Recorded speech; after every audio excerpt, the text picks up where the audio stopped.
You and I are constantly bombarded by misinformation from politicians, celebrities, and media personalities who demonize guns and gun owners. Their accounts are contrary to my experience as a responsible gun owner, a retired police officer, and a professional competitive shooter. I have listened to their lies and I've taken their punches, but I refuse to stay silent any longer because I know a lot of women who have something to say and they won in the game. They're ready to play offense with the truth.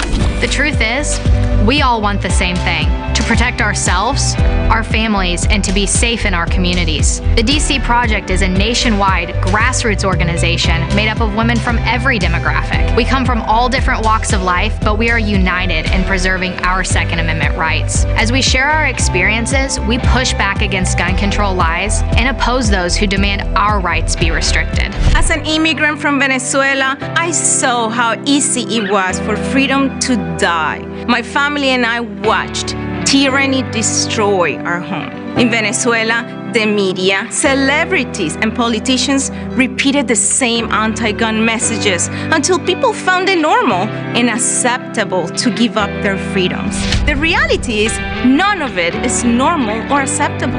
Hungry and helpless, Venezuelans are now unable to protect themselves. Now, as a proud American, I am determined to guard against the same things happening here. We constantly hear about common sense gun control, like universal background checks, banning assault weapons, ghost guns, high-capacity magazines, and gun show loopholes. Every city that is facing massive crime waves have put these policies into place. Common sense tells me that they don't work. So why do people still believe the idea that those policies save lives? Actual common sense is holding criminals accountable, not letting them out of jail or encouraging them to be more confrontational. Common sense is not stealing the right of the American people to protect themselves. This is the message that America needs to hear. The DC Project works to reduce firearm accidents by campaigning for education in schools. We counter the false gun control lies by testifying in hearings and meeting our legislators. We equip our friends, our families, and our communities to know the truth. Gun owners are good people. America is a beacon of freedom. The Second Amendment is vital piece in ensuring that our kids can have a free country to grow up in. We stand with the lawmakers who support the Constitution, and we provide armor from the attacks by the gun control lobby. Join the DC Project today. Become a member, donate, or subscribe to our newsletter for updates on how we educate, advocate, and preserve our Second Amendment rights for generations to come.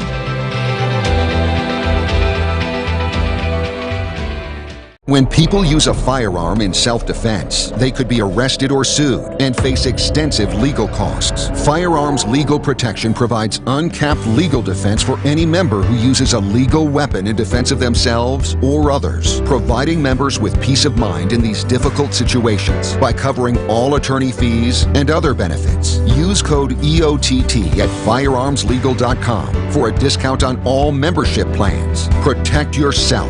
We'll protect you.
You hit the radio bullseye. And the home for everything Second Amendment, concealed carry, the latest gear, reciprocity, legislation, the right to self-protection, and it shall not be infringed. This is Eye on the Target Radio with your hosts, Rob and Amanda. Hey everybody, have you been hanging on to your hat? It has been a busy week when it comes to the Second Amendment. Not good week either. Well, some of it's good, some of it's bad, some of it's active. Everybody's got that, look at this hand, and then the other hand is slapping you down. Right, don't look over here, don't look behind the curtain. There is all of that. So there's two different things that happened. And we had been on this show talking for quite a while about the Bruin versus New York State Rifle and Pistol Association, that case that came out of the Supreme Court. And so there was that. And just about the time that people started to celebrate and or lose their minds, it got 24 hours of aging before then the world just exploded with the Roe versus Wade Supreme Court decision. So guns were completely off of everybody's mind. And so the Second Amendment people were like, I'm still reading the 135 pages. You can't even find anything printed about the gun stuff because the other stuff is... But there's a 135-page decision, and there are nuggets shoved in there. The 135 pages. Remember those things they sell you at 4th of July, that like your little square box that's got like 100 little things in it that fly off when you light them, and they like little rockets that just keep on shooting. Okay. This 135 pages has these little rockets, and they're going to be shooting off for about the next 2 years. There are. That you're going to see this like this. All of a sudden, it's like, well, that affects this. That and this has affects so that. much implication of this to switch to this to switch to that.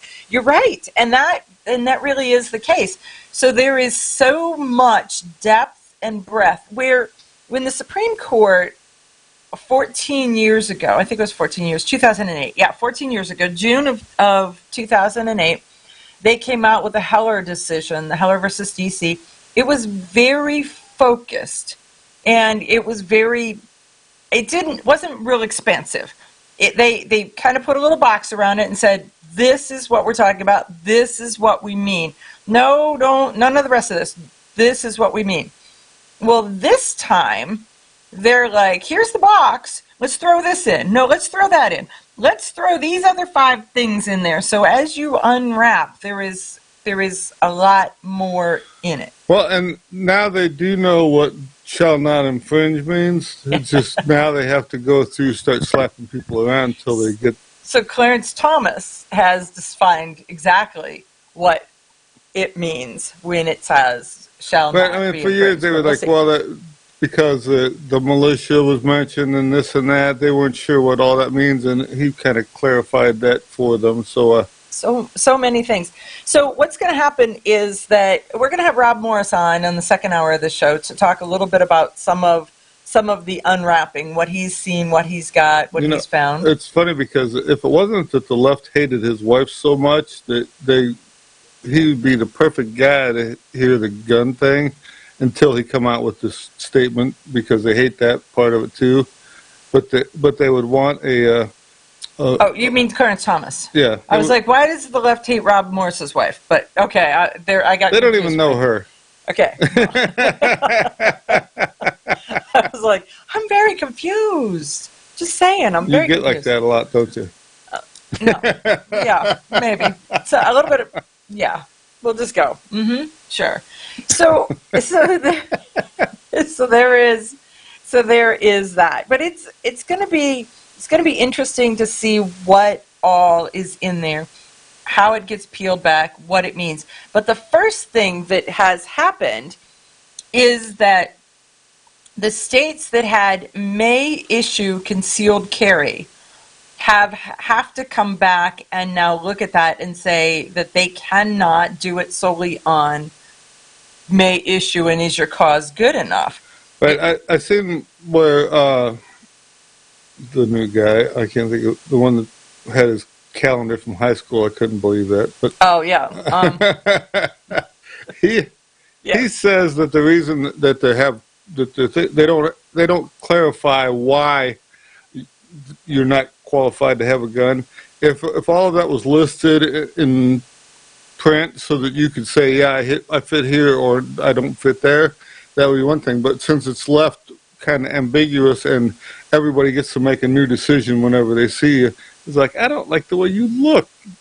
Is the category that we're going with. You wear funny clothes. Your mom dresses you funny, right? I mean, it's all of that kind of a thing. But it's not Gorsuch. Darn it! I know who you mean. Kavanaugh. Okay. Yeah. So it's. So what's you know happened? How much of a bunch of nerds we are that we've read 135 pages of Supreme Court law, like. That's right? a super dry read. I know, but it's like somebody's like, go to page 70 because it's really spicy there. Our friends are probably playing video games and watching TV, and we're reading this. No, I have friends who say that this Supreme Court case, the ruling was spicy, and I'm like, okay, it's Supreme Court. How spicy can you get?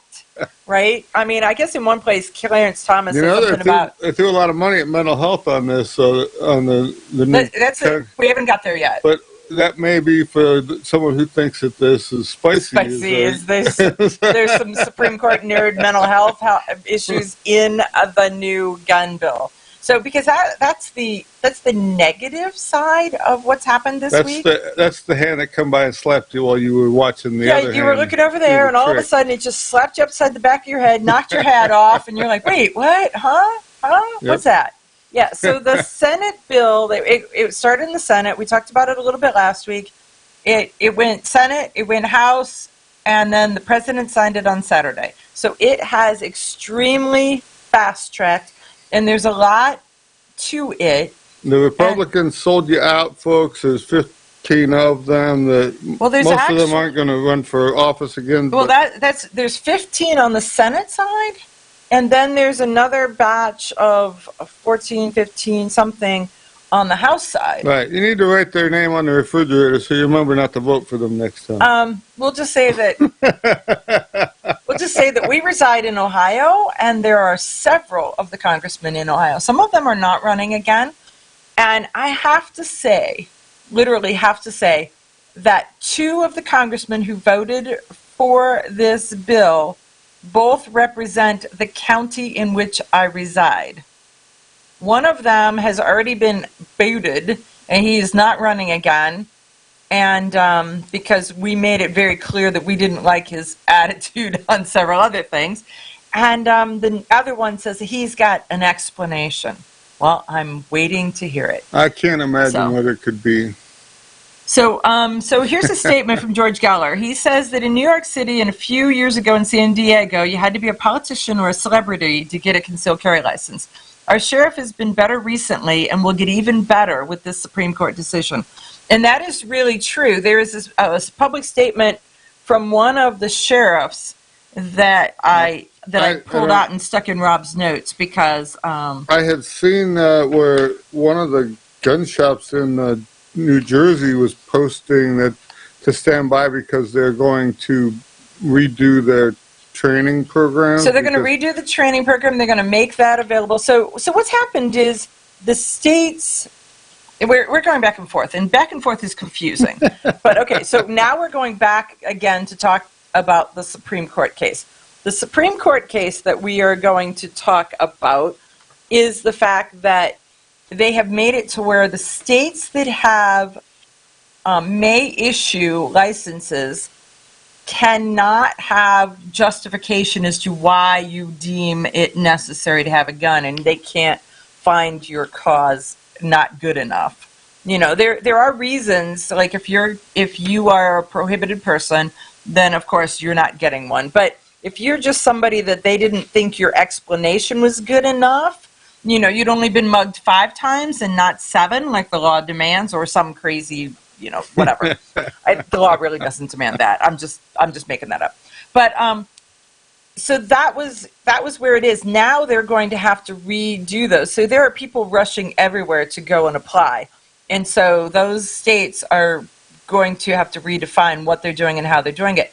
some of the states have publicly come out and said that they are looking for whatever loopholes they can find, though I'm not sure they use the word loophole, we do, to be able to restrict your abilities for any cause that they can legally justify. I'm sure they're going to run it through the courts and put a hold on it to make sure that it doesn't go into effect until the very last minute, that they can't push it any farther. I want you to hear this statement. So this is San Francisco Sheriff's Office. And the San Francisco Sheriff's Office said, "We understand the need to strike a balance between constitutional rights and public safety, but more guns in the community does not mean the community is more safe." We'll talk about that when we come back. Well, we're going to do the history section, and then we'll talk about that. But that, when you know what they say, when you put a comma and a but, it negates everything he just said. Okay, you ask yourself, who is this Realize Firearms Awareness Coalition, and what do they do? Realize Firearms Awareness Coalition is a not-for-profit group based in Portage County, registered as a 501c3, and organized to educate about the historical intent of the Second Amendment to the Constitution of the United States of America, to share knowledge, to enable citizens to accurately relate and defend aspects of the U.S. Constitution, to enhance public awareness and support for responsible gun ownership, and to emphasize firearms education for women who facilitate the transmittal of constitutional awareness and gun ownership to succeeding generations. How do they intend to do that? By talking to you all and having you talk back, by hosting educational summits and events. So tune in, listen, and participate. RealizeFAC.com. Your front door, your car, your gun. Safety is a habit. Gun safety and responsible storage are no different, and the best way to help prevent accidents, misuse, and theft. Cable locks help keep firearms secured. Learn how to get a free firearm safety kit. Visit projectchildsafe.org. If you have a firearm, own it, respect it, and secure it. Brought to you by the National Shooting Sports Foundation and the Bureau of Justice Assistance. Shotgun with Charlie. I'm Charlie Cook from Riding Shotgun with Charlie. Conversations in the car about gun safety, freedoms, and even a few laughs. Imagine you're in the back seat listening to an intimate chat with me and my passengers as we drive all around the country. Listen, watch, and subscribe to the Riding Shotgun with Charlie YouTube channel and podcast.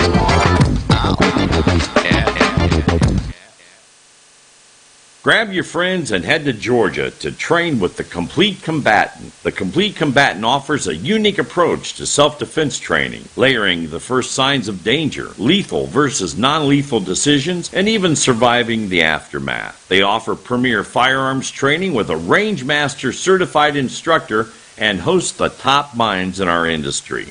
See the courses offered on thecompletecombatant.com. That's thecompletecombatant.com. When people use a firearm in self-defense, they could be arrested or sued and face extensive legal costs. Firearms Legal Protection provides uncapped legal defense for any member who uses a legal weapon in defense of themselves or others, providing members with peace of mind in these difficult situations by covering all attorney fees and other benefits. Use code EOTT at firearmslegal.com for a discount on all membership plans. Protect yourself. We'll protect you. Ladies, ever wish you could find a brand that understood the difference between feminine and functional? A brand that didn't make you choose between looking good and looking tough. Check out offhandgear.com, a brand designed by a gun girl / mom that closed the gap to give you feminine, durable, functional gear.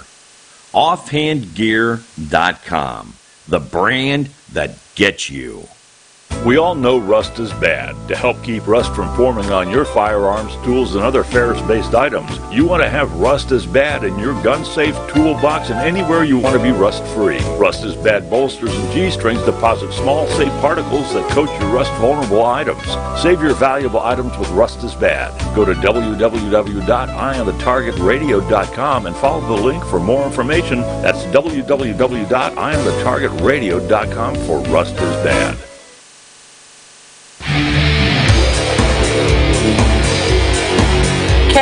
So we are back, and it was really interesting. When this Supreme Court case was heard, it immediately, the governor was speaking, and that governor, the governor of New York, Kathy Hochul, she came out and said, okay, we are going to have to then obviously go back to muskets because there were no other guns when the Constitution and the Bill of Rights were written.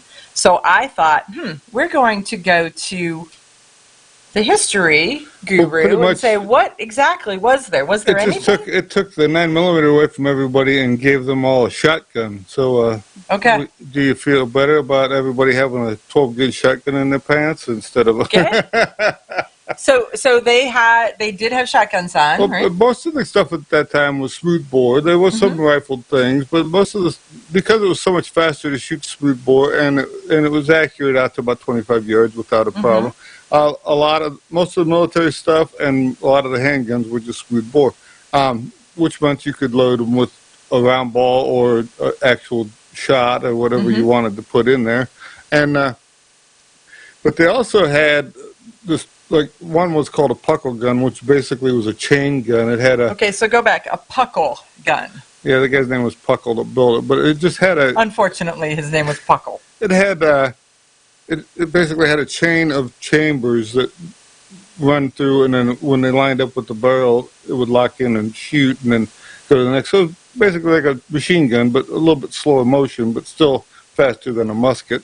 Okay. And then they also had some that were like a big cylinder, but you had to unwind it, line it up, wind it back in, and fire it, and so that they could load them ahead of time. Also, okay. So it was not just. And frankly, the other thing that you was and I funny, have talked about the fact that you can load. I can load my 6-shot revolver, which was 1850s, really, but it's still in 1 minute without any special tools. I mean, that's loose powder, loose balls, loose caps. If I had pre-made cartridges and all that stuff, it would be way faster than that. Okay, but so a 6-shot in 1 minute. 1 minute, right? So, which means that a musket could be substantially. Well, originally they were. When you hear people say they do stuff by the numbers, the English manual of arms showed you in numbers how to load your brown bess. That way you didn't forget a piece of it, because golly, where was I? And I shoved the bullet in with no powder. You were to load and fire this musket in like 7 shots in a minute with the thing. So they were smooth bore, so they just kind of shoved the whole thing down the barrel and where they went again. They had superimposed guns. We don't hardly hear about them, but I don't know what a superimposed is. They would load one barrel with, say, 10 shots, and then they would move the lock from the farthest one forward to the next one back to the next one. So the bullets that are behind the one that they're firing sealed the breech to keep it from firing those shots off, and then it shoved the first one out, and then you move the lock back and then shoot. So you could have a multiple shot gun that you just move the lock back and set off. So did the lock snap in place, or did it? It looked like it was on a little train track. You could just rock it up and it slid back and dropped into the next spot. And so I think we need one of those. I'm just the big saying. thing with it is sometimes the bullet behind didn't seal, so you may get 2 or 3 shots. Yeah, sometimes it could get all exciting. So it would shoot the shot you were planning on, and maybe 2 behind it. Keep it pointed in a safe direction at all times. So then you had to figure out which ones had already been fired to when you were trying to go again. But they also they had volley guns, and it's funny because all of this technology they're still using today. There's a thing called Black Rain. You can look it up on the internet, and it's a volley gun that has like 100 barrels, and then they load 10 bullets in it, so the thing shoots out this one row of bullets, and then goes to the second, the third, the fourth, the fifth, and so it's like a constant rain of bullets coming out of this little square block of gun barrel. So it's not as. I mean, her statement is ridiculous. Well, and we'll start with that. Her statement is ridiculous, but once you get past the ridiculous, she wouldn't like that option either. I got a couple of early single shot military pistols, and you also have to carry your loose gunpowder around, which is like carrying a hand grenade. So everybody's carrying a 1 pound can of black powder that they could wedge into something and blow up whenever they felt like it. Oh, wow. It's so much safer for us to all have muskets.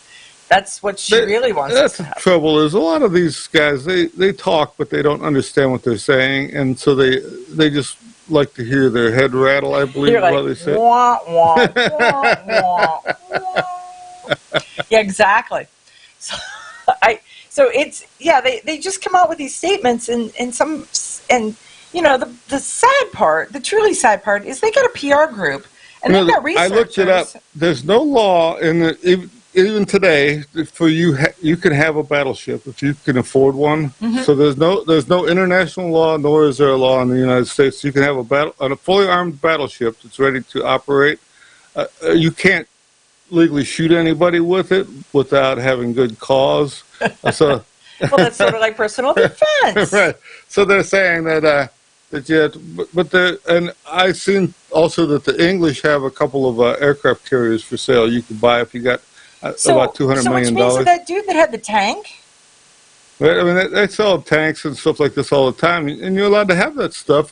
Grenade launchers, rockets, all that stuff. You can own it. It's just some of it does have some extra background checks and tax stamps are included. Now, see, to have a battleship, I'd have to have access to the ocean.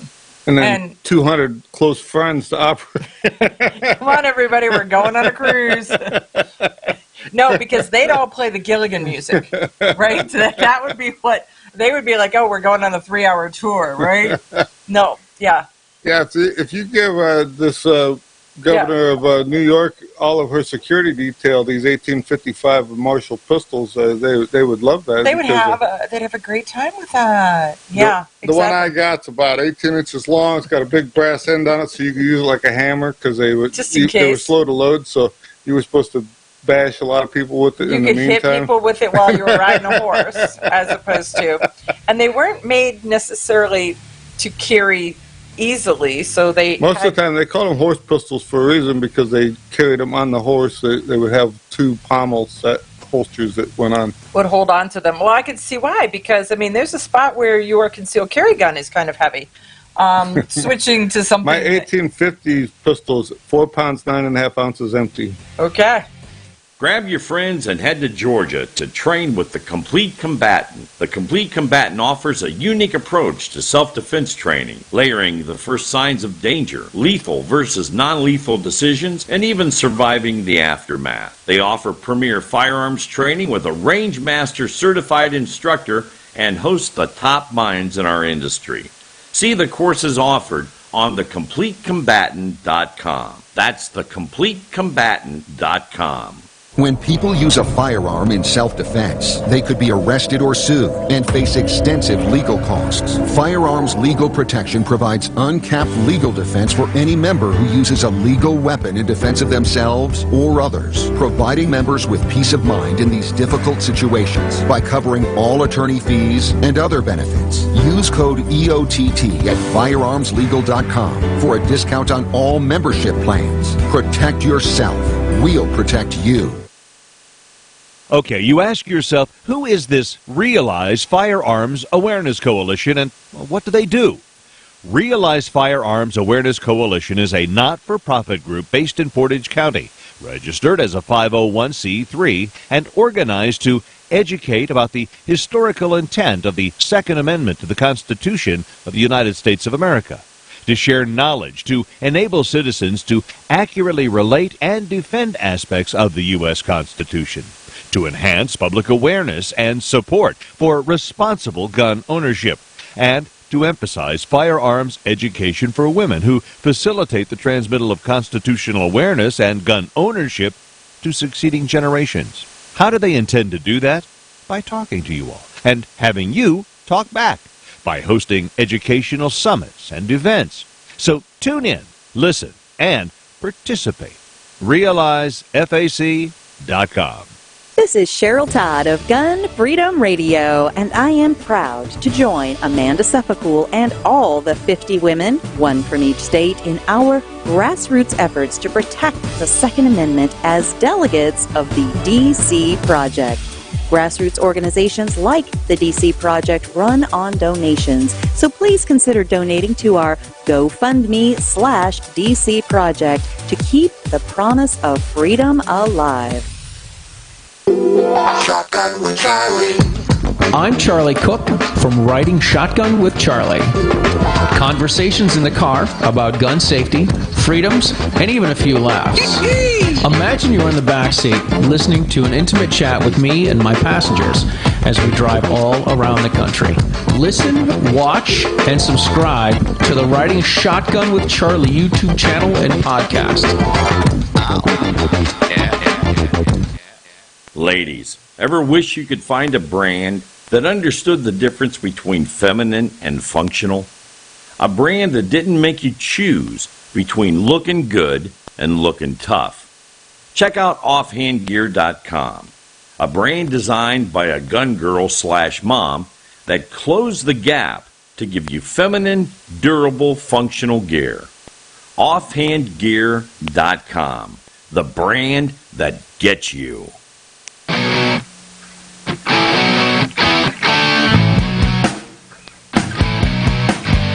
Hi, this is Paul Lathrop from the Polite Society podcast. I wanted to let you know that the show you're listening to is a proud member of the Self-Defense Radio Network. You can check out all the shows on the network by going to selfdefenseradio.net or tune in for more on Self-Defense Mondays on Karma Radio, krmaradio.com.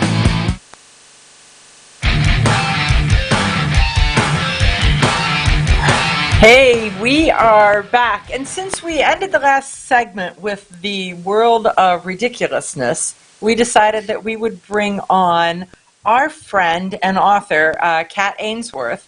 And she has written an article that is in The Truth About Guns that is the top 10 self-defense myths that are busted. And so we had scheduled this before all the hoopla came on, but it's right up there with the things that people say that are absolutely ridiculous. So, hey, Kat, thanks for joining us on Eye on the Target Radio. Yeah, thanks for having me. Oh, no problem at all. So, okay, so you write. Let's start with a little bit about you, so our listeners can find you and just realize just how amazing you are. So you write for a variety of different places, and Truth About Guns is one of them. Where else do you write? Right, I write for The Truth About Guns. I write for U.S. Law Shield, but there are typically not bylines on that site. And also some hunting magazines. I've written for Pew Pew Tactical in the past. I write for Gun Mag Warehouse's blog, which is actually where that self-defense myths article is. Oh, okay. It's called The Mag Life, and I've done quite a bit for them lately. So I do a little bit of everything for everyone, it seems like. Well, yeah, there is that. So what was the backstory to the top 10 self-defense myths that are now busted? So what caused you to put that together? Really, I spend time working gun show tables, and I'm friends with some of the guys that own the gun stores out here in North Texas. And I hear the worst things at gun shows, at gun store counters. We all do. Just terrible, terrible things. And then there's social media, which is possibly worse. Because somebody's uncle's brother's cousin, somebody, or they've got a data point of 1, and so that has to be the very best because it was the decision they made. Oh, absolutely. Absolutely. And it's been a while since I've written anything saying how idiotic it all is, so it seemed like a good idea to do it again. There you go. It had been too long. So let's get down through some of these because they are hysterical. And so the first bit of advice, and folks, this is all tongue in cheek, so know that as we say that. And then if you're on social media and you're listening, because our show is not only live on the radio, it's podcast, but it's also on OpsLens TV channel, on Facebook, on OpsLens there, on the Polite Society podcast. So we're kind of all over the place. But if you are... Hey, Mom, I'm famous. If you're in one of the social media chat rooms, feel free to toss out some of your favorite ridiculous advice points are. So the first one is, well, if you have to shoot somebody, then just drag them in your house, drag them inside, because then it looks more like a self-defense justified shooting. Yes, I actually, and this is terrible, but I have heard that the most from members of law enforcement of all ages. And I am at the point where I now just smile and nod. My late uncle was a homicide cop, and he was a fantastic cop. But I remember being around him and his buddies when I was a kid, and that's the first time I heard that. And at the time, I thought, oh, okay, this is so cool. I'm hearing what the cops do. Okay. Yeah. And, of course, years go by, and I'm still hearing it as being shared as the gospel, as a good idea. And I'm like, even if it was a good idea, forensics have changed so much, you have just talked yourself into a jail cell. And so, you don't think that your neighbor's Ring camera is going to, because between Google Earth and Ring cameras, we get to see every crazy thing that happens. It's now a part of society's entertainment is to watch the crazy video things that happen that people just happen to catch. So, yep, there is no such thing as privacy anymore. None at all. And not at my house either. I have a lot of cameras. And my criminal defense lawyer, because you should always have one, you should have insurance somewhere, has been very clear never to just hand that footage over. And I want to say, do you think I'm stupid? But I can only imagine people they represent. So yeah, you don't want them to ask for that because it's going to be used in your prosecution or your defense, and you really should have an opportunity to know give it that to your first. lawyer. Right. Hand it over and let your lawyer handle it. So our video producer says that he has seen you smile and nod once, and he's still traumatized by it there, Kat. So it doesn't happen often. Not at all. So, okay. I'm guessing, go ahead.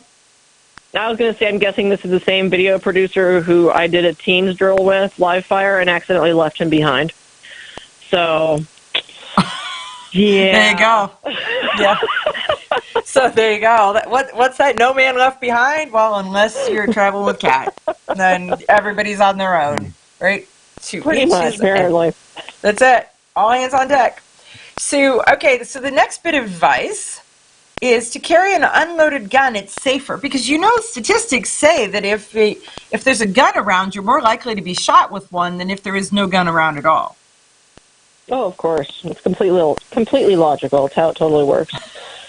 Right. And we all know people that carry with an empty chamber because they think it's safer. And in reality, the number of people who will have the presence of mind and skill level to load around before they defend themselves from someone who is in the process of attacking them, it's just ridiculous. Right. In most cases, comic strip. Yeah, in most cases, they are struggling to be like, wait, what? This is really happening. And then their next comment is, honey, where did I put my gun? Right? So yeah. Yes.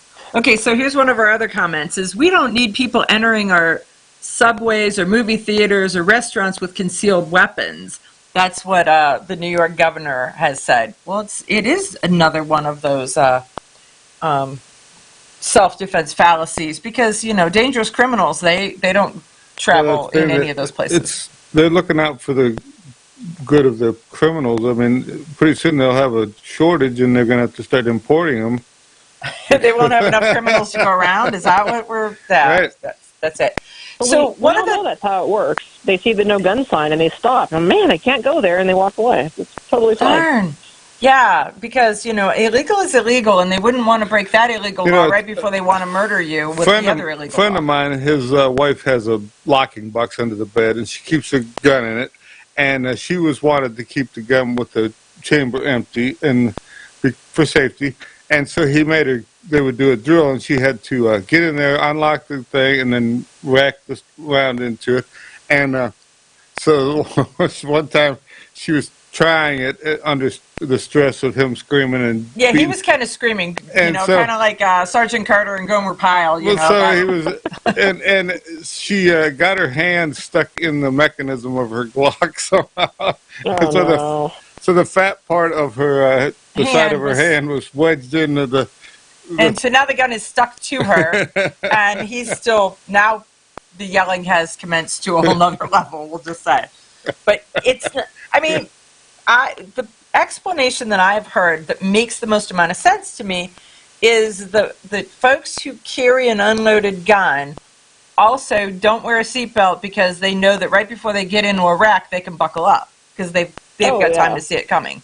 I mean, because it really is that kind of a thing. We're not going to wreck the car in the first place. That's why they put a steering wheel and brakes in the thing. You know what I mean? Well, there you go. But no accounting for the other guy. We'll just say.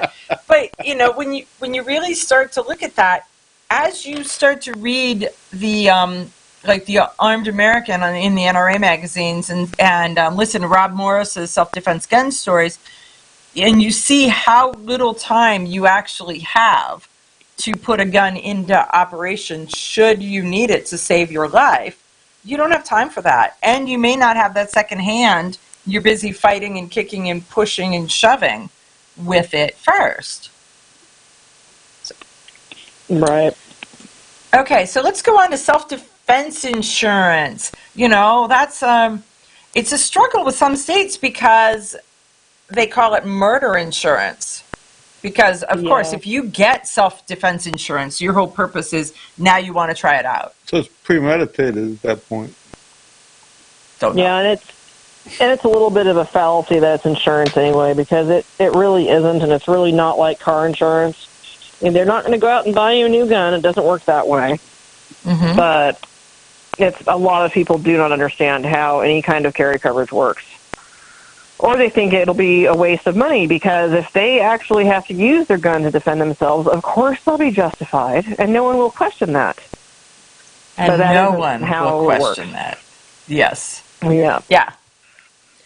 Yeah, Not I how mean, it we know people who have gotten into trouble without ever actually touching their gun. And so when you're in the defensive situation, you need all the help that you can get, and it's not an inexpensive proposition. No, you can lose your home, go bankrupt. And look at Rittenhouse. I mean, his mother drummed up millions of dollars. Just the month of November in his defense, if I remember right, was 1.2. So it's just crazy not to have it. It's not that expensive in the grand scheme of things. It really isn't. Firearms Legal is a company that Rob and I both use, Firearms Legal Protection, and their policies start at like $10 a month. So that's not. I mean, that's way less than your ammo bill. Or I'm sincerely hoping that it's way less than your ammo bill. Some people don't have an ammo bill because it costs too much. Well, they ought to. They ought to have. So we're going to head to a commercial break because those are what pay the bills. And when we come back, we're going to talk about how stupid carry permits are, because we don't need the government's permission. We don't need anybody telling us what we can and can't do, because, the Second Amendment and all that, as if that were decided law. Right. We'll be right back.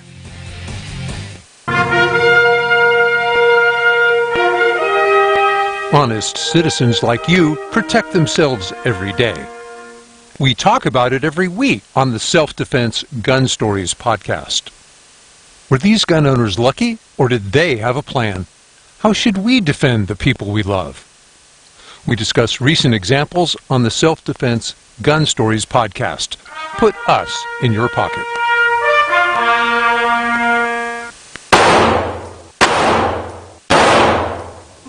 Hi, I'm Janelle Westrom, owner of Davenport Guns and Davenport Shooting Club. At Davenport Guns, we do so much more than sell firearms. We advocate for increased personal safety and security, not just for you, but your whole family and community. Go to DavenportGuns.com to see our online inventory and browse videos, articles, and things we just find entertaining. Sign up for our newsletter to learn more. This is Cheryl Todd of Gun Freedom Radio, and I am proud to join Amanda Suffolk and all the 50 women, one from each state, in our grassroots efforts to protect the Second Amendment as delegates of the DC Project. Grassroots organizations like the DC Project run on donations, so please consider donating to our GoFundMe/DC Project to keep the promise of freedom alive. Ladies, ever wish you could find a brand that understood the difference between feminine and functional? A brand that didn't make you choose between looking good and looking tough.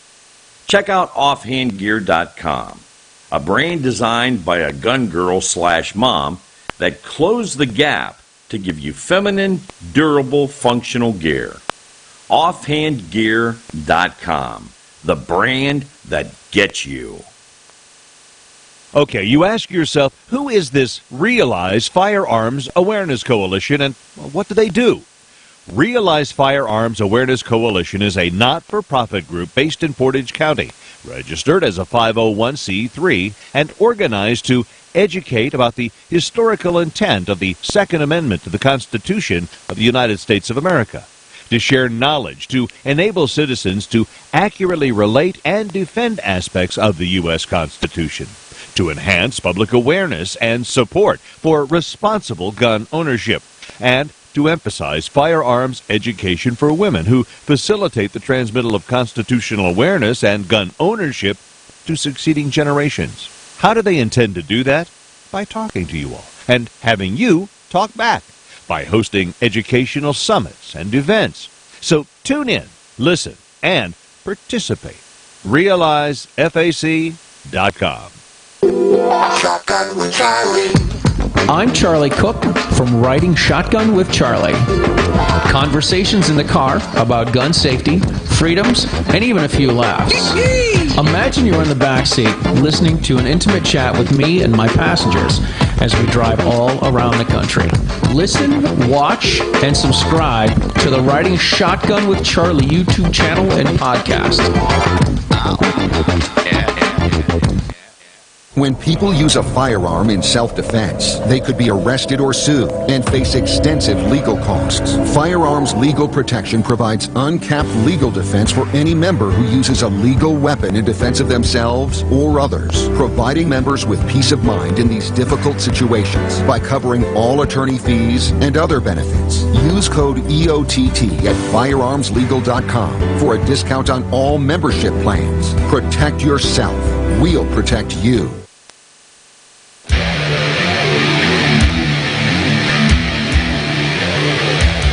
Okay, we are back. And so one of our listeners just sent some data that said 60% of convicted felons admit that they have avoided committing crimes when they knew their victims were armed.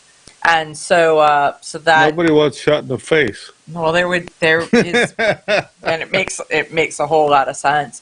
So I know a couple of years ago, Liston Matthews, who is is a 2A guy, he came in and he had a concealed carry permit that was actually written, I think it was Tennessee, it was somewhere down south, and it was called a gun toting permit, and toting was the word.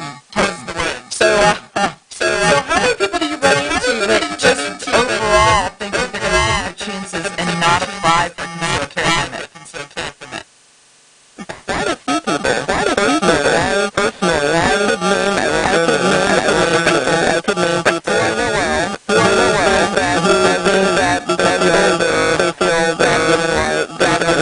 They don't need to ask the government for permission. Not thinking about that it might be smart to follow the laws for several reasons, especially if you're forced to use it in self-defense. It might be nice if they didn't have some way to ding you for it. Right. Isn't that crazy? And I don't know, but and some people go into this whole thing about permits, and they don't want their state to know. And I was like, well, there's so many permits now that are on a national level that have reciprocity, that pick another state that is friendly to your state and apply there. and that way they don't necessarily. I mean, Florida comes to mind as reciprocal to Ohio sufficiently. Your home state doesn't get the memo that you got one, eh? Right, nor do they get the money, so I'm not helping them at all. Right, it's a little bit of both of those, but yeah. So then we get into some of the ridiculousness comments that you've got in here that people are saying. And I had never heard this put this way, but it's called candy striping ammunition. What exactly is that, and who justifies it and why? It's alternating rounds, usually of Full Metal Jacket rounds with hollow points. Some people believe, first of all, that they can predict exactly how their defensive gun use is going to go down. I know of one case, and it's one Math talked about from decades ago. I'd have to look up the name, but there was one case where the guy who had candy striped his ammo was right, because he owned a gun store and he thought his first shot he would probably have to fire through or near a giant loading press in the gun store. So he needed something that would penetrate better, and he ended up being correct. But that's the exception to the rule. Most people either feel, and this is crazy to me, and to you guys too, they feel that Full Metal Jackets are actually better for self-defense because they want something that over-penetrates, and they don't understand that hollow points are designed to make a bigger wound channel and slow down so you don't hurt innocent bystanders. Oh, and to transfer all the energy. But some people think that I hear them say that because the Army uses Full Metal Jacket bullets, it must be better.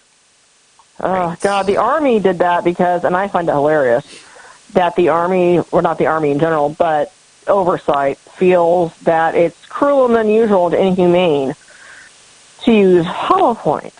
Which, if you think about it, the opposite is true, because would you really want to be leaking from several holes that were just small piercing holes throughout your body from Full Metal Jacket? Or would you rather just be dead? So the other thing is, though, is that in a country like ours where we care about the people, it takes a couple people to haul them back to the back and get them patched up.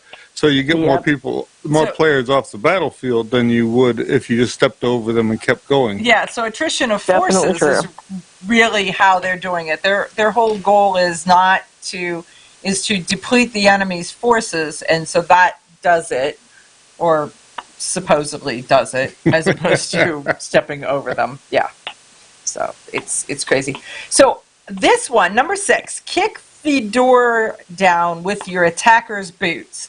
I have never heard that, and the level of ridiculousness associated with, am I supposed to put his boots on? Am I supposed to wrestle him to the ground to get his boots off? How does this work, and what am I supposed to do? You're supposed to shoot him first, then you kick the door in. And then I take his boots off, and then I put his boots back on? Yes. Right, so you got Yes, because the forensic people will never figure out that you've done that. And then you'll have proof. Except for you're probably crippled. You're crippled from trying to kick that door down. Well, yeah, that and the pieces of your skin that'll be in the shoes, or a piece of sock, or a toenail, or hair. Well, and have you ever tried to put boots on a toddler in an emergency? Oh, God, yeah. Right? Yeah, I would like to see someone do that with an adrenaline dump going on. Right. Do not try this at home. That was not a suggestion for anybody. But no, I mean, this one is. I mean, if you wanna make a fun drinking game, try to see if you can take off your spouse's boots and put them on and kick something and then put them back on them. Well, hopefully the guy's got one of these newfangled shotguns and you can just shoot the lock off like they show you in the movies, and then you don't have to do all that kicking. Kind of like Biden says, shoot through the door. Yeah, totally effective. Great. So George Geller says he had a semi-auto that wouldn't feed hollow points. He had to load it with a hollow point in the chamber and a magazine of Full Metal Jacket. So, 1, I would say George, switch guns, and 2, there are jacketed hollow points, and there are like Powerball and now the new ARXs and stuff like that give you a round nose configuration with hollow point. There are some guns that struggled with that, and ammo selection was critical. Most of the time, you find that it's the first round out of a magazine when the gun's completely empty is where the trouble is. After that, once it's in its firing mode, it can handle hollow points fine. Right. But yeah, that happens. That happens with the 1911 sometimes, and it's usually the feed ramp. But if your gun won't feed around 500 rounds without a single failure, I wouldn't be carrying it for self-defense. So it's definitely get a new gun. Because your gun needs to say, oh, what do you want me to do? Okay, fine, I've done it. Right? Exactly. Thank you. Right? I'm ready to go. Whatever that is. Yeah. Exactly. So, so let's move on. So we only need to train at close range because we don't need to be anything closer to, so I don't have to worry about it until my attacker is closer than 21 feet. All of these kinds of training things. There are so many different things that you need to be thinking about in training. And when you start to limit it, it's just crazy. What kind of training protocol do you have, Kat? I've been lucky to train with a lot of different people. I've trained with Mass Ayub. I've done TACCON. So I've trained with some of the great guys there. I've taken classes from Tom Gibbons, Marty Hayes, and I've been fortunate because I've heard the stories, I've seen the evidence, and I've been able to shoot, handguns included, all the way out to 100 yards. Just on the range on steel. I've handgun hunt too, but that's magnum loads. So I'm talking about 9mm at 100 yards, which is an interesting experience. But although a lot of defensive gun use happens at closer ranges, it doesn't all, and you can't predict it and plan it, and you can't control it. You don't know where you're going to be or where someone else is going to be when it happens. You certainly can't be like, oh, wait, let me move. It doesn't work that way. Exactly. They could be right on top of you. They could be 30 feet away. You have no idea. Right. I mean, we have big conversations about, oh, wait a minute, my gun let me fix my gun, or let me do this, or let me do that. I was training the other day, and I pulled, I was wearing no belt with a holster that needed a belt. So every time I pulled my gun out, my holster came with it. So I had to do strip the holster off the gun. So it became an amusing training protocol that says, when I carry this gun and this holster, I have to have a belt. Those are crazy things. So, hey, Kat, thanks so much for joining us. We're going to post this on the Facebook page, too. I appreciate you very much. Folks, look her up, Kat Ainsworth Stevens. She's an outdoor writer, and she's pretty funny. She's pretty in tune with what is happening out there. This specific article is in the gunmagwarehouse.com, and look it up. We'll be right back. Okay, you ask yourself, who is this Realize Firearms Awareness Coalition, and what do they do? Realize Firearms Awareness Coalition is a not-for-profit group based in Portage County, registered as a 501c3, and organized to educate about the historical intent of the Second Amendment to the Constitution of the United States of America, to share knowledge, to enable citizens to accurately relate and defend aspects of the U.S. Constitution, to enhance public awareness and support for responsible gun ownership, and to emphasize firearms education for women who facilitate the transmittal of constitutional awareness and gun ownership to succeeding generations. How do they intend to do that? By talking to you all and having you talk back by hosting educational events. So tune in, listen, and participate. RealizeFAC.com.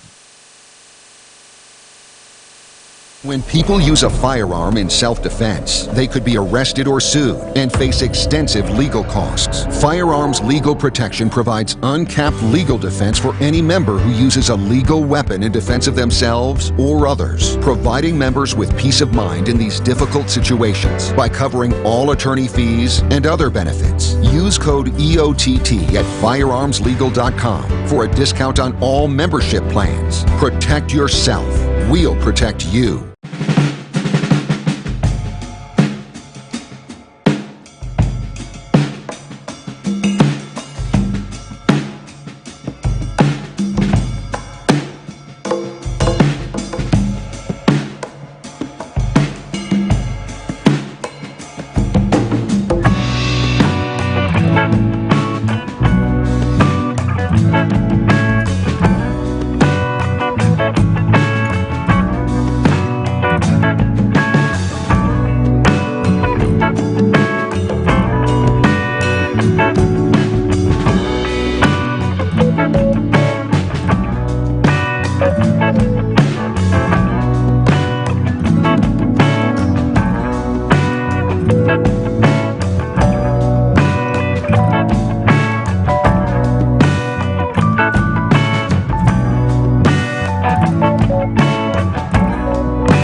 shooter stand by. You hit the radio bullseye. And the home for everything Second Amendment, concealed carry, the latest gear, reciprocity, legislation, the right to self-protection, and it shall not be infringed. This is Eye on the Target Radio with your hosts, Rob and Amanda. Okay, folks, we are back, and some of our listeners are sending us comments that are amazing. That the best choice for concealed carry, as we continue on with fallacies, is any gun that's comfortable to shoot. So if a 9mm is good, then go to a 22 because it'll be more comfortable, right? And that's not really it. It is the other way around. You're looking for stopping power. The thing too is though with the 22, you have a capability of placing the shots where you want them to be, and most 22s hold a lot of bullets, so you got 10 bullets in. If you can't handle anything else, but you're looking for, if you're in a spot where you are anything need to shoot beats them, a plastic spoon. Right, If you got the safety fork from the barbecue place, the spork spoon, and that's your only option. Or you got a 22 pistol. The big thing with the rimfire is that it's not reliable on to making sure it's going to go off. How many times have you had duds in your box of bullets? Exactly. Well, there is that, but the other part is you're looking for stopping power. So when you shoot them, you want them to stop now, not at some point. Eventually they'll stop, right?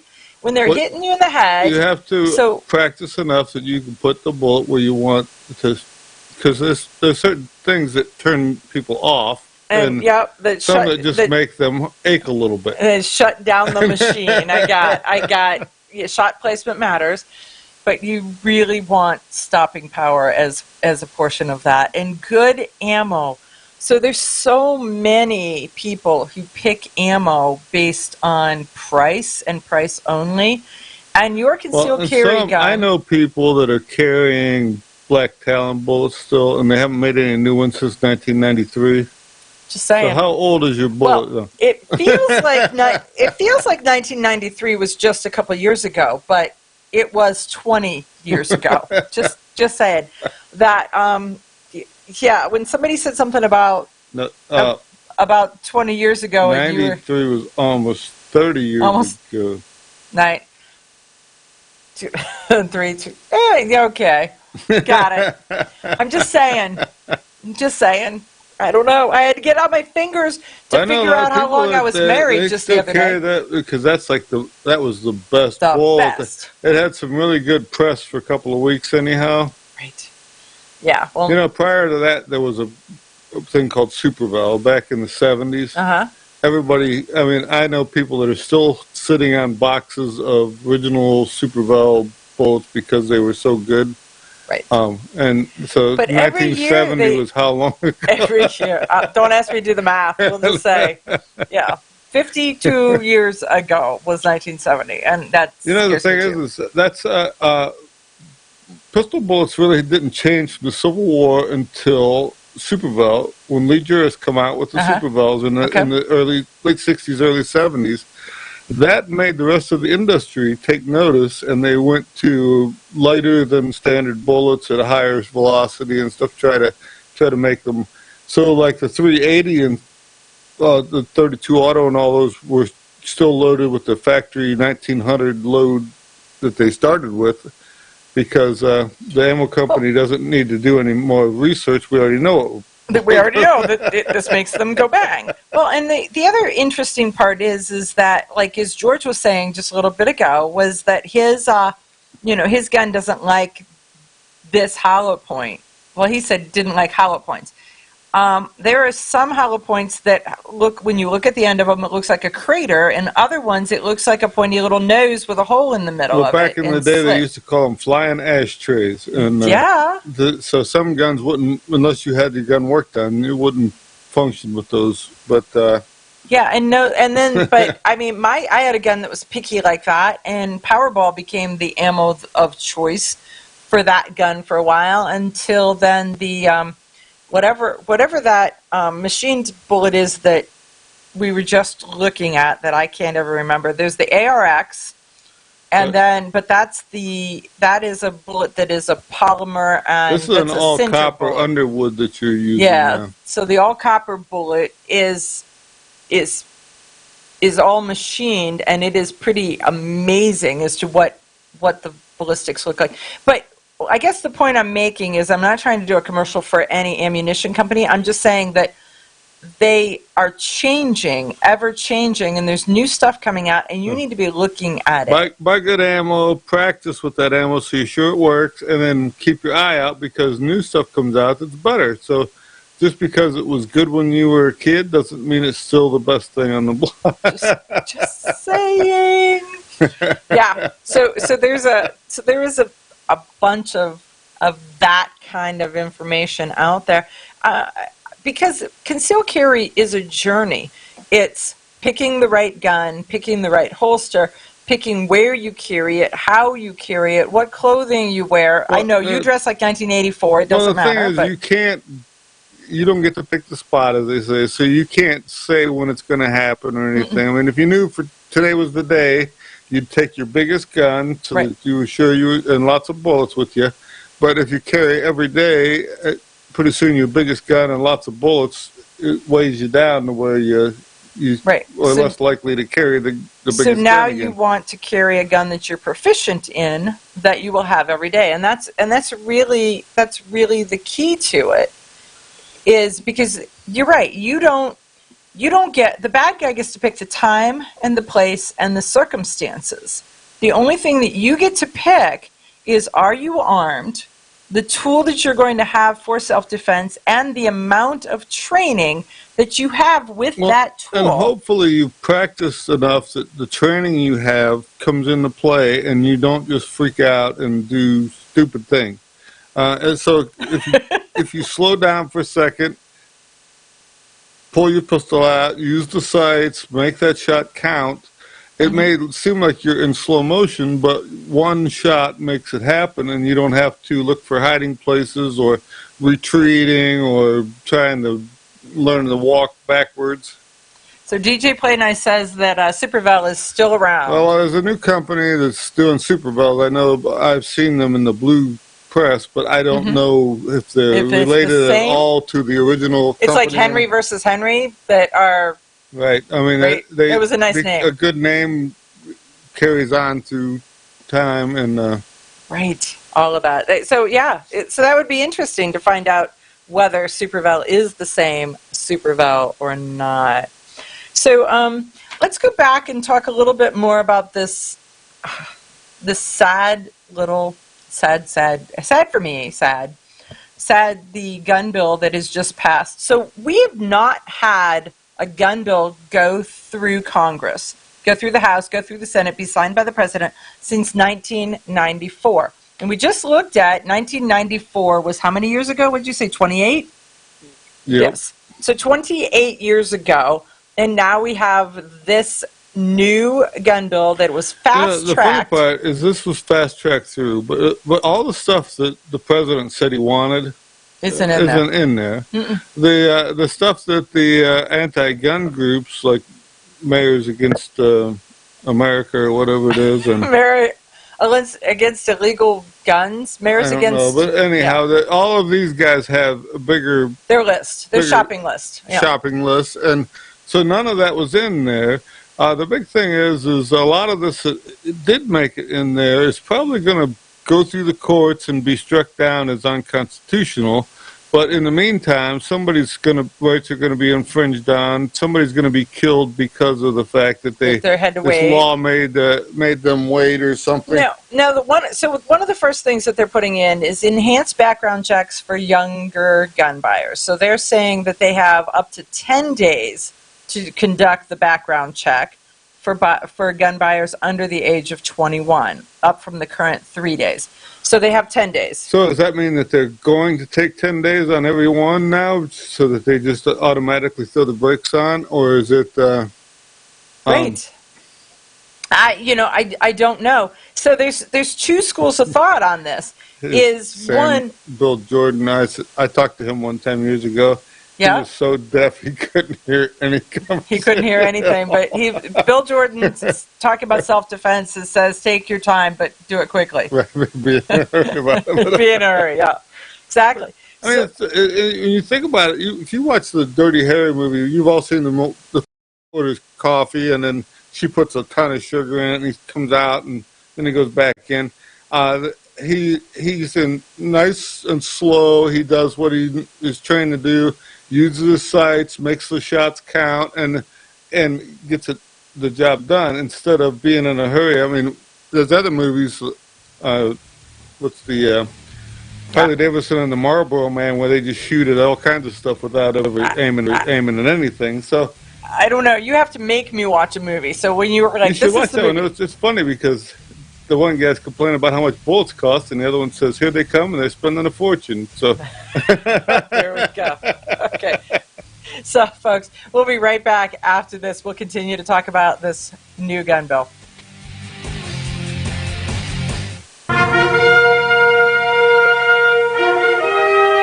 Honest citizens like you protect themselves every day. We talk about it every week on the Self-Defense Gun Stories podcast. Were these gun owners lucky, or did they have a plan? How should we defend the people we love? We discuss recent examples on the Self-Defense Gun Stories podcast. Put us in your pocket.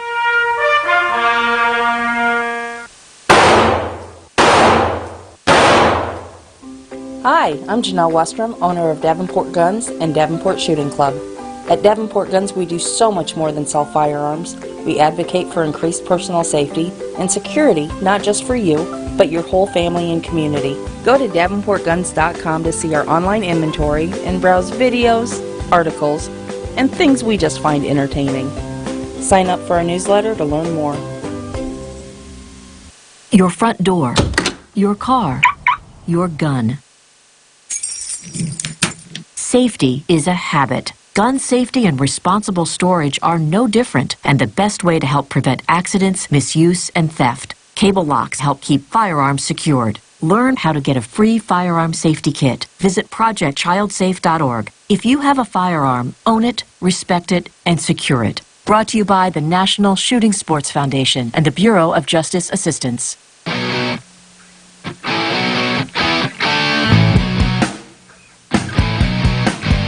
Hi, this is Paul Lathrop from the Polite Society podcast. I wanted to let you know that the show you're listening to is a proud member of the Self-Defense Radio Network. You can check out all the shows on the network by going to selfdefenseradio.net or tune in for more on Self-Defense Mondays on Karma Radio, krmaradio.com. This is Cheryl Todd of Gun Freedom Radio, and I am proud to join Amanda Seffacool and all the 50 women, one from each state, in our grassroots efforts to protect the Second Amendment as delegates of the DC Project. Grassroots organizations like the DC Project run on donations, so please consider donating to our GoFundMe/DC Project to keep the promise of freedom alive. When people use a firearm in self-defense, they could be arrested or sued and face extensive legal costs. Firearms Legal Protection provides uncapped legal defense for any member who uses a legal weapon in defense of themselves or others, providing members with peace of mind in these difficult situations by covering all attorney fees and other benefits. Use code EOTT at firearmslegal.com for a discount on all membership plans. Protect yourself. We'll protect you. Ladies, ever wish you could find a brand that understood the difference between feminine and functional? A brand that didn't make you choose between looking good and looking tough. Check out offhandgear.com, a brand designed by a gun girl/mom that closed the gap to give you feminine, durable, functional gear. Offhandgear.com, the brand that gets you. We all know rust is bad. To help keep rust from forming on your firearms, tools, and other ferrous-based items, you want to have Rust is Bad in your gun-safe toolbox and anywhere you want to be rust-free. Rust is Bad bolsters and G-strings deposit small, safe particles that coat your rust-vulnerable items. Save your valuable items with Rust is Bad. Go to www.IamTheTargetRadio.com and follow the link for more information. That's www.IamTheTargetRadio.com for Rust is Bad.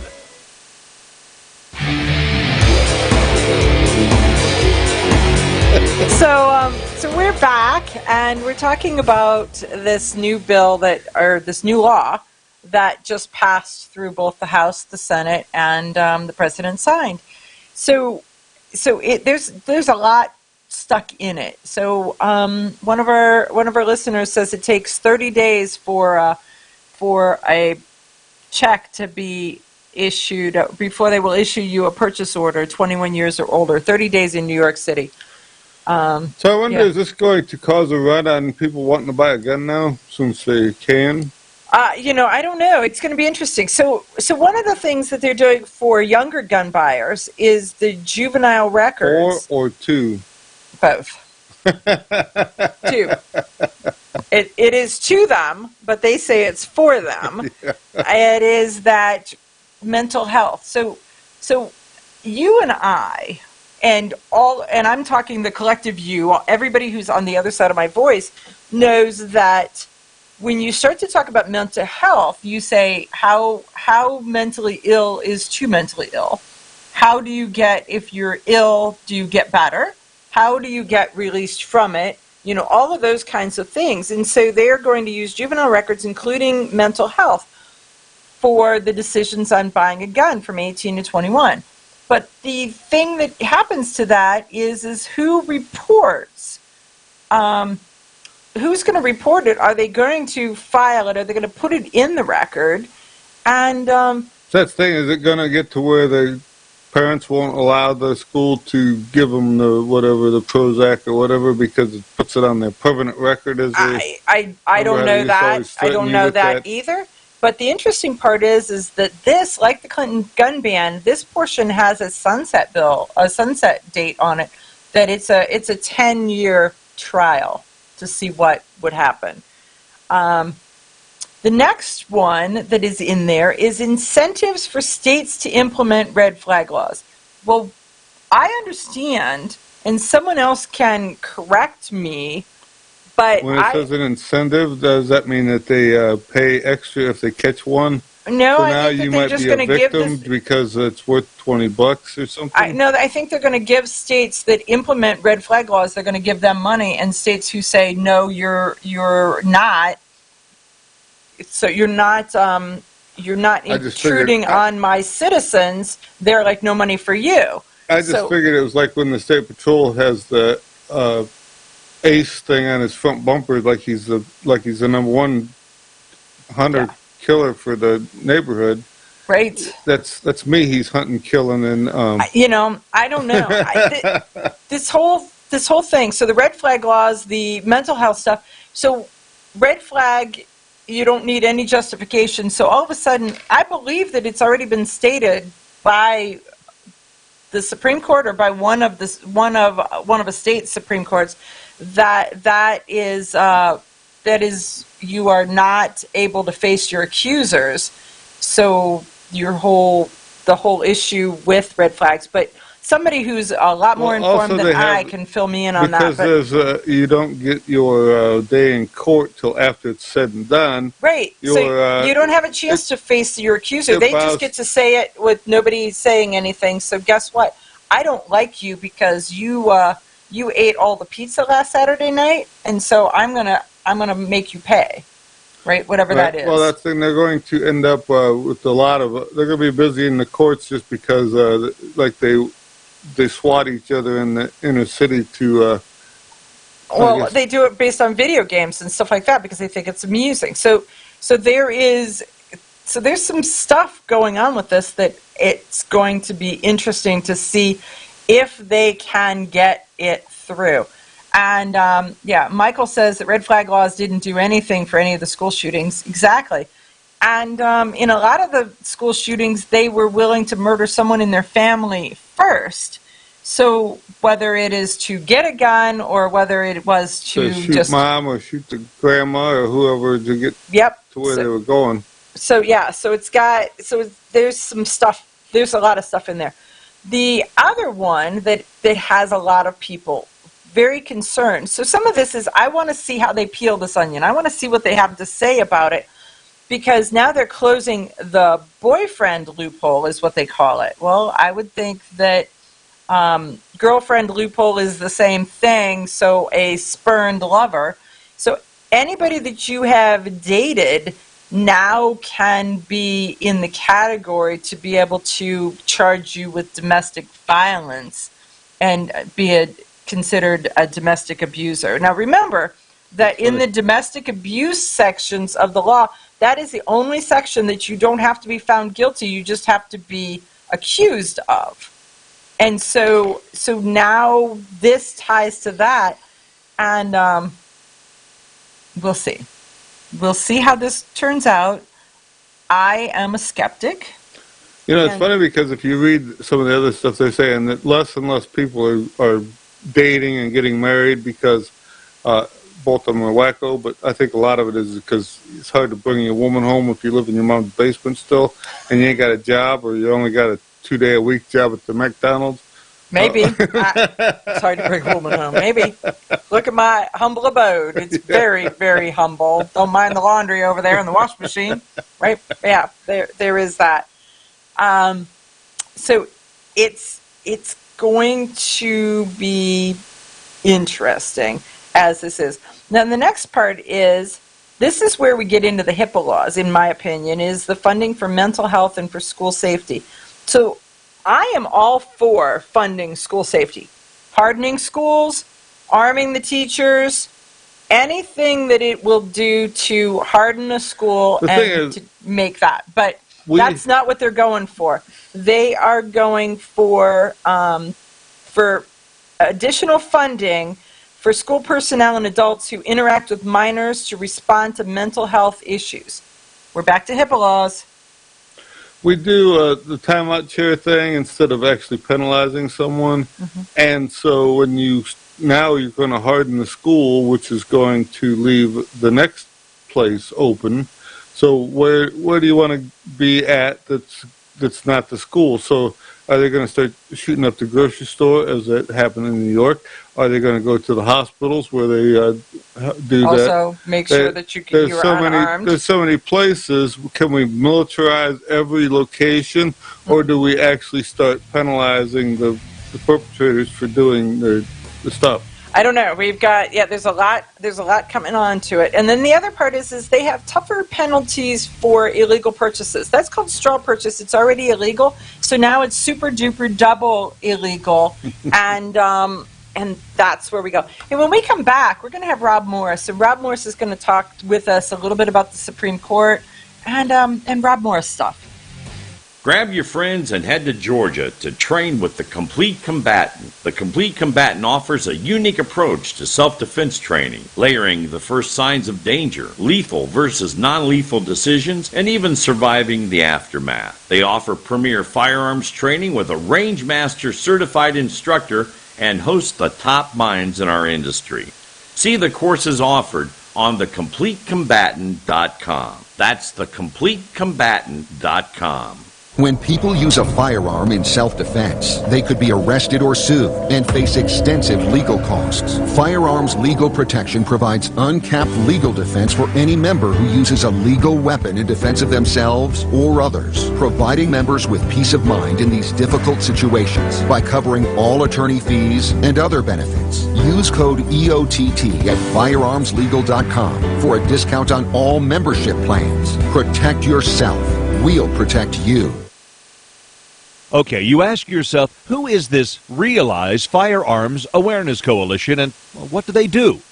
Realize Firearms Awareness Coalition is a not-for-profit group based in Portage County, registered as a 501c3, and organized to educate about the historical intent of the Second Amendment to the Constitution of the United States of America. to share knowledge, to enable citizens to accurately relate and defend aspects of the U.S. Constitution, to enhance public awareness and support for responsible gun ownership, and to emphasize firearms education for women who facilitate the transmittal of constitutional awareness and gun ownership to succeeding generations. How do they intend to do that? By talking to you all and having you talk back, by hosting educational summits and events. So tune in, listen, and participate. RealizeFAC.com. Ladies, ever wish you could find a brand that understood the difference between feminine and functional? A brand that didn't make you choose between looking good and looking tough. Check out offhandgear.com, a brand designed by a gun girl / mom that closed the gap to give you feminine, durable, functional gear. Offhandgear.com, the brand that gets you. We all know rust is bad. To help keep rust from forming on your firearms, tools, and other ferrous-based items, you want to have Rust is Bad in your gun-safe toolbox and anywhere you want to be rust-free. Rust is Bad bolsters and G-strings deposit small, safe particles that coat your rust-vulnerable items. Save your valuable items with Rust is Bad. Go to www.eyeonthetargetradio.com and follow the link for more information. That's www.eyeonthetargetradio.com for Rust is Bad. Your front door, your car, your gun. Safety is a habit. Gun safety and responsible storage are no different, and the best way to help prevent accidents, misuse, and theft. Cable locks help keep firearms secured. Learn how to get a free firearm safety kit. Visit projectchildsafe.org. If you have a firearm, own it, respect it, and secure it. Brought to you by the National Shooting Sports Foundation and the Bureau of Justice Assistance. Shotgun with Charlie. I'm Charlie Cook from Writing Shotgun with Charlie. Conversations in the car about gun safety, freedoms, and even a few laughs. Imagine you're in the back seat listening to an intimate chat with me and my passengers as we drive all around the country. Listen, watch, and subscribe to the Writing Shotgun with Charlie YouTube channel and podcast.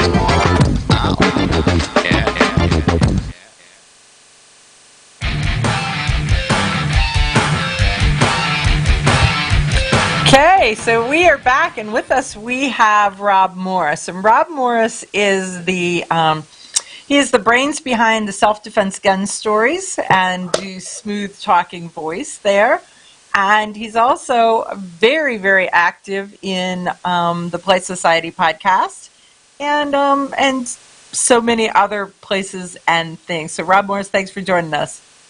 My pleasure. No problem at all. I mean, there's almost, oh my gosh, we could start today and run for talking about all the news this last week. Oh, isn't that crazy? So let's start with, we kind of held off talking about the Bruin case till you joined us. You know, we mentioned it a little bit, but so what did you get out of it in the very first, a quick read through 135 pages of dry legalese? Well, no, it wasn't a quick read. I spent the better part of a day. And so what was fascinating to me, in part, was what they didn't say. What was extraordinary and really earth-shattering is they said, this is how you settle Second Amendment cases. It's not, oh, if it's an infringement and scrutiny and this and that. They said, no, it's much simpler than that. If there's any balancing test, we performed it over 200 years ago. Wow. That's earth-shattering. So the scrutiny thing, you hear that in different cases where they look at it and they say the level of scrutiny. So what does that mean to the everyday gun owner when they're talking about a case and the scrutiny that it undergoes?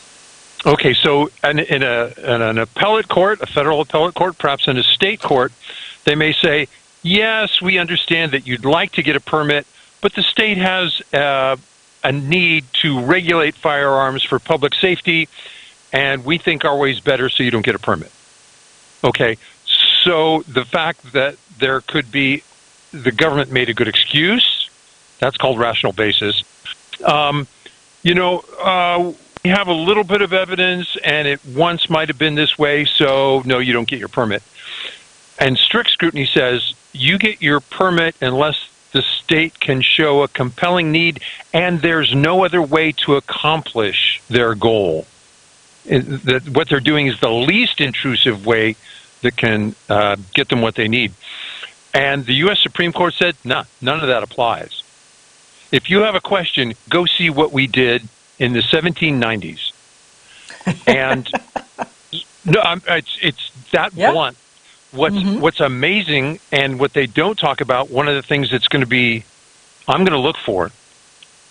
By the way, we've already had a number of states who said, yeah, that May issue that you have to show me a good cause, a demonstrated need. Yeah, that's not true anymore, but we don't know what is. Just hang on. What do we do with 100,000 guys who were convicted of carrying a firearm in public because they didn't have a permit that the state always refused to give them? Well, they were convicted by an unconstitutional law, and they paid with their fortunes, and they paid with lives, years in prison. What will happen to them? Do they have the right to come back to the state and said, you prosecuted me under an unconstitutional law? I want to see what happens. Yeah, so that is going to, I think that this case had a lot of stuff. It's like the layers of an onion. Remember when I told you about the 100 bottle rockets that are going off that I went for? Yep. Yeah, so Rob's like, it's like this little magic box, and as you open it, it's just things keep whizzing out of it, right? so yeah. Well, so what else? Go ahead. What else did you see in it? I mean, because it was the statement where Clarence Thomas says that the liberals are going to use a lot of ink in arguing this, that kind of a point. I mean, he kind of added his humor to it in dry lawyer-ish humor, but it was like sarcasm right there. Look, boom. Yeah.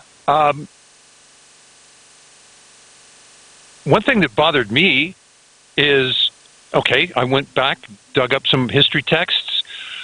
Did I need a dozen permits to travel the country in the 1790s? I didn't. If I wanted to do it now, I want to visit every state and carry there. Man, do I have to then take a carry class in every state that I want to visit? Well, many states are written that way. That's another level of infringement. And using the standard that the U.S. Supreme Court just said we should use, none of them are constitutional. That wasn't how things were done in the 1790s. In addition, one of the things that I saw, obviously, I'm glad your show's on Sunday, there are state laws that say you can't carry in a church. Now, if you have a private church and you say, hey, we don't want you to carry here, private property, all good, gotcha. But when the state law says that, I'm sorry. There was no such prohibition in the 1790s. That looks like an infringement to me. And examples like that go on and on. Bars, taverns, and inns. I told Bandit yesterday that we were going to start seeing rifle racks at the end of the table in the restaurants. Well, now you say that like it's a joke. There are lots of places where during hunting season, don't just let it there because it could fall down. Organize yourself when you bring your firearms in. So, right. And that the long gun prohibitions, long guns were routinely carried. In fact, there were some places, because I went and looked it up. Yeah, you could carry a long gun into a tavern because you didn't want to leave it outside, but you might not be able to carry a concealed pistol. So history, our gun culture has changed. Yeah, it's going to be interesting to see how this all peels. So the San Francisco Sheriff's Office made a statement So California, California is going, oh, well, you shouldn't need a permit. And yet California is going, we're going to figure out every way to make it so that you can't do it, even though the Supreme Court said this. But this sheriff in San Francisco, he has not issued a single concealed carry permit since taking office January of 2020. So in 2.5 years, he has a list of things that people need to meet criteria-wise, right? And no one met the criteria. So now he's going, well, this is going to cause us to... So he says the ruling struck down in New York State requiring a person to show proper cause for a permit is similar to California's good cause, and this is going to be affected by that decision. But he says that, and then he stops. But he also says we will continue our commitment to keep our communities safe, and California's common sense gun laws have helped to support our ability to limit concealed carry permits to people who may safely possess firearms. We understand the need. This is the one that lit my tail feathers on fire. We understand the need to strike a balance between constitutional rights and public safety. But more guns in the community do not mean the community is more safe. Well, he didn't even need the but. When he says a balance between constitutional rights and public safety, there is no balance. That's constitutional rights trump all your feelings, all y'all. All your feelings. We did the balancing test. We decided freedom and armed citizens were safer than having government officials tell us when, where, how we could be armed. We did it over 200 years ago. That ship sailed. You want to go fix it? Here's how you amend the Constitution. And Clarence Thomas was about that blunt and brutal. So it's really going to be interesting. So Michael says that many of the early laws were because of gunslingers, cheating gamblers, and the mafia. Well, we got the NFA because of the St. Valentine's Day massacre. Well, and they were stealing. Right. They stole Tommy guns to use out of the post office. So yeah. So Governor Newsom says he has 16 anti-gun laws that he's going to sign in California this coming week. So that's the thing that we're going to start to see. Since they were a state in 1848, does that mean that they didn't read the fine print and they want to pull out again or something now? Is that it'd be like, that was a contract we really didn't intend to make. It's really going to be interesting. And the thing is I don't believe that they understand, and this is like a big holistic they. I don't believe that they understand that this Supreme Court is sitting there 6-3. And when you look at the stuff that came out just this week, school choice, right? Roe versus Wade, which is really states' rights. It's not about abortion. It's about states' rights. You look at this case where it's like it's about the Constitution. And I'm seeing people don't understand the difference between, they're like, well, why can the government tell us this, but the government can't tell us this? Well, one's in the Constitution, one is not. One is states, it's shoved down to the states. So pick the state that doesn't offend you and live in it. So if you take the time and read the Constitution, it tells you in detail that everything that's not listed in the Constitution was up to the state to make a decision on. And until 1818, we went with that, and then we got lazy and allowed the federal government to erode our rights. So it's going to be interesting. Rob, what do you think? Let me, amen, preach it. Okay, you got 30 seconds because we got to go to a commercial break. What they said in the Safer Communities Act was, we're going to disarm young men. They never said a word about funding safer schools. We'll be right back right after this.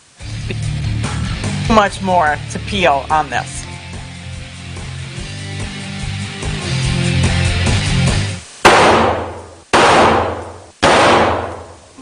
Hi, I'm Janelle Westrom, owner of Davenport Guns and Davenport Shooting Club. At Davenport Guns, we do so much more than sell firearms. We advocate for increased personal safety and security, not just for you, but your whole family and community. Go to DavenportGuns.com to see our online inventory and browse videos, articles, and things we just find entertaining. Sign up for our newsletter to learn more.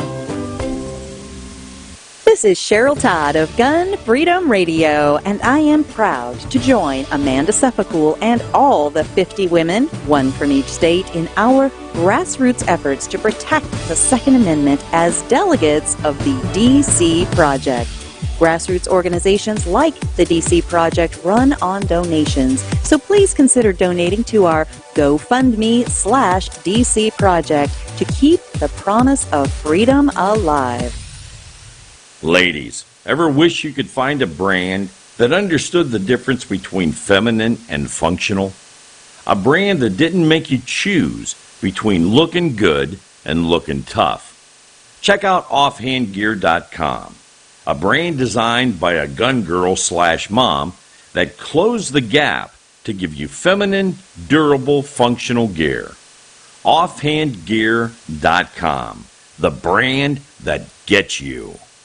We all know rust is bad. To help keep rust from forming on your firearms, tools, and other ferrous-based items, you want to have Rust is Bad in your gun-safe toolbox and anywhere you want to be rust-free. Rust is Bad bolsters and G-strings deposit small, safe particles that coat your rust-vulnerable items.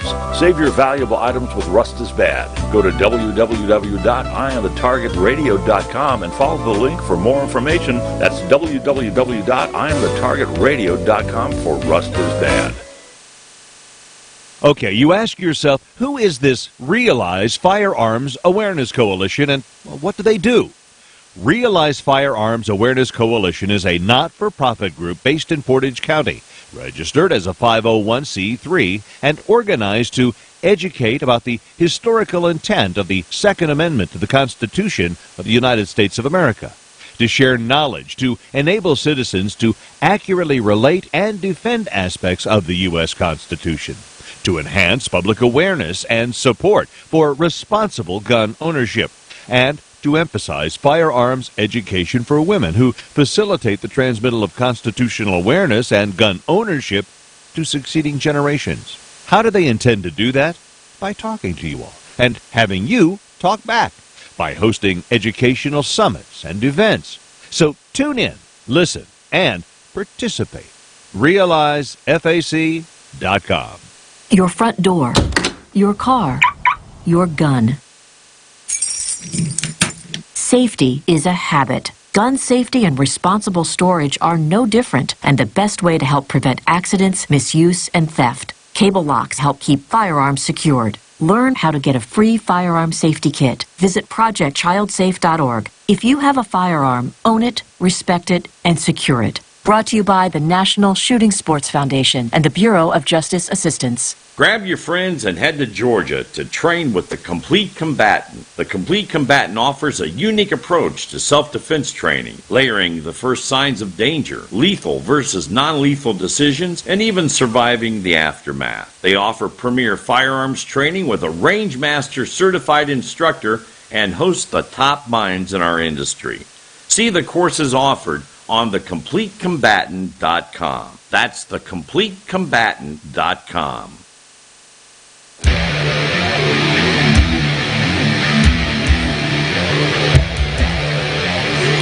Okay, so we are back, and with us we have Rob Morse from Self-Defense Gun Stories, but we're talking about the Bruin case that just came out of the Supreme Court this week. And so that was Bruin versus the New York State Rifle and Pistol Association.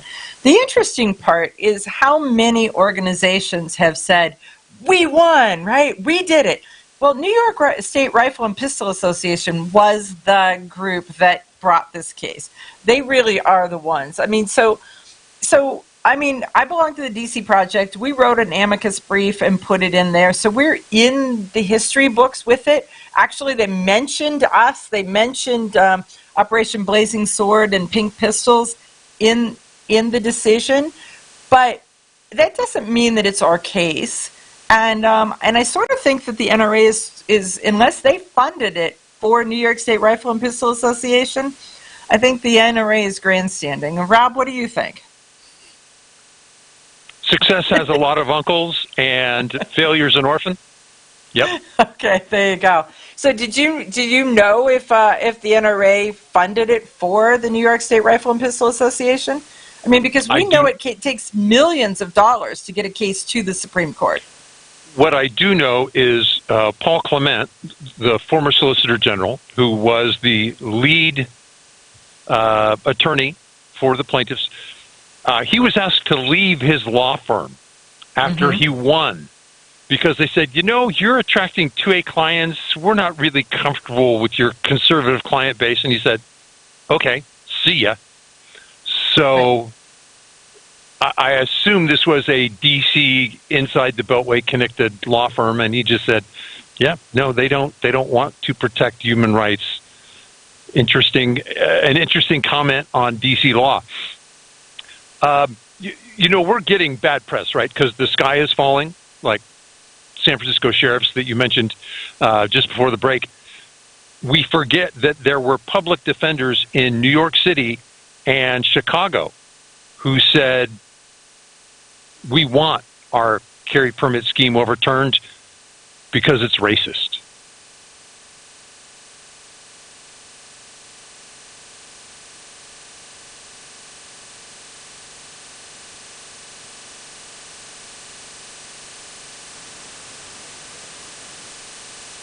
Okay. I will indeed. There are so many questions that this ruling raises. And what was fascinating, again, because Thomas told us what to do. Go back and look when the Bill of Rights were ratified and see what was happening then. Well, think of it. Oh, and you see this, these laws passed all the time, more and more within the last decade.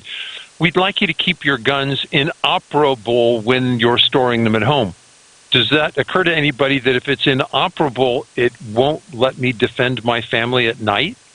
Okay, it can be operable when it's on my hip, but then I have to take it apart? I can't just store it in a safe. No, it has to be inoperable.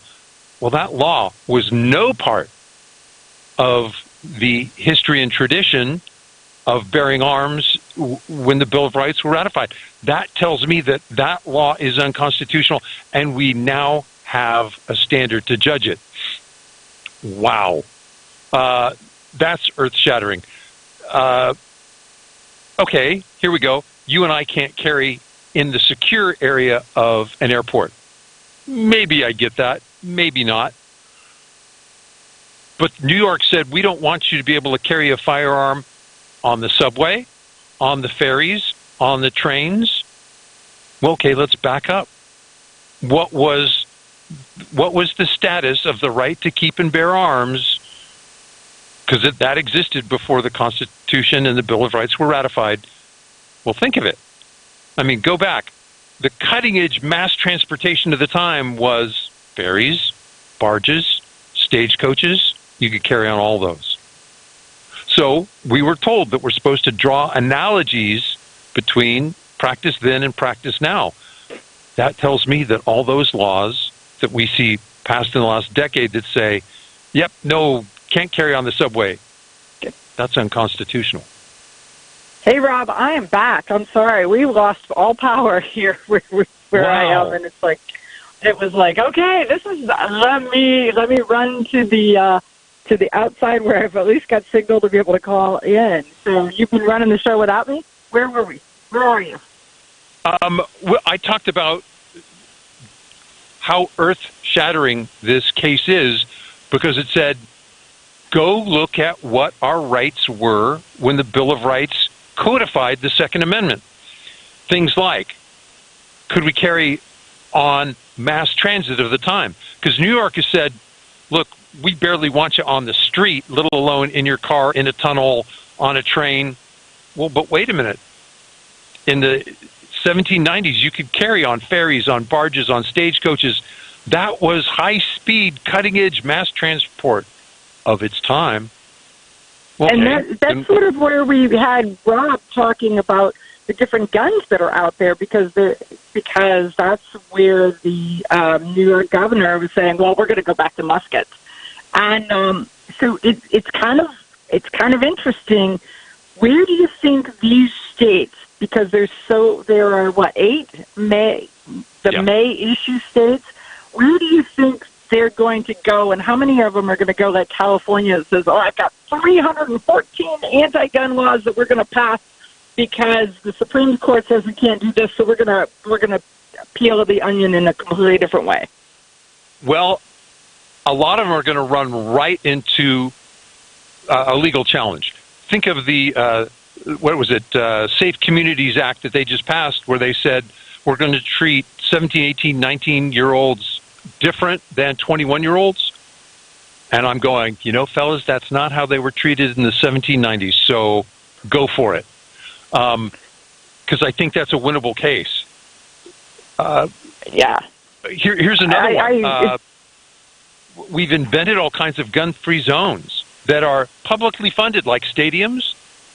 Well, they didn't have, short of Athens and Greece, early America didn't have massive stadiums and amphitheaters like that, but they had horse tracks and they had public amphitheaters, and people weren't disarmed there. So right, they had public hangings, and that was their amphitheater, and people weren't disarmed there. Right. So I think that they have laid the groundwork in that Clarence Thomas, as he writes his decisions, is more far-reaching, more deep thinking, and is giving clues and hints as to what they would consider and how they would consider it for the next case. So that they're saying, take this guidance, do this in a manner to where the appeals courts and the state Supreme Courts can do the decisions before it ever has to get clear up to the Supreme Court. Yes. Exactly.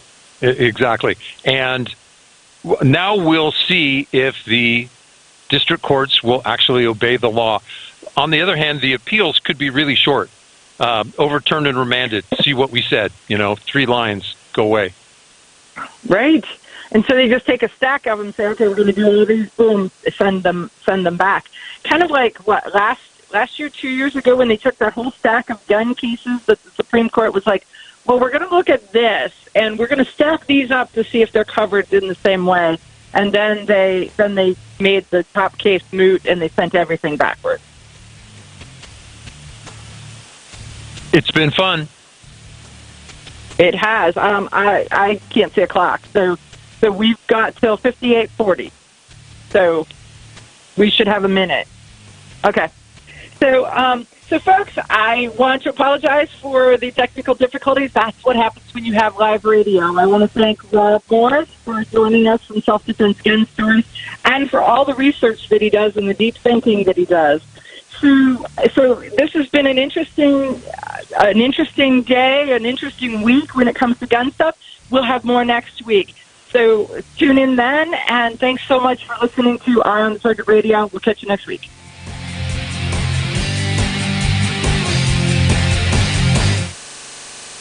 Okay, you ask yourself, who is this Realize Firearms Awareness Coalition, and what do they do?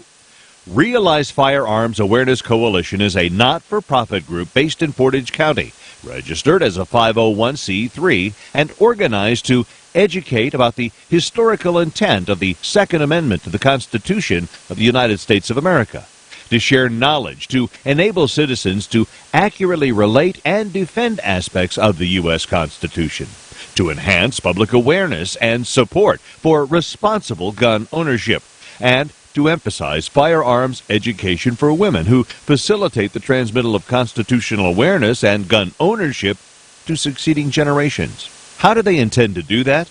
By talking to you all and having you talk back, by hosting educational summits and events. So tune in, listen, and participate. Realize FAC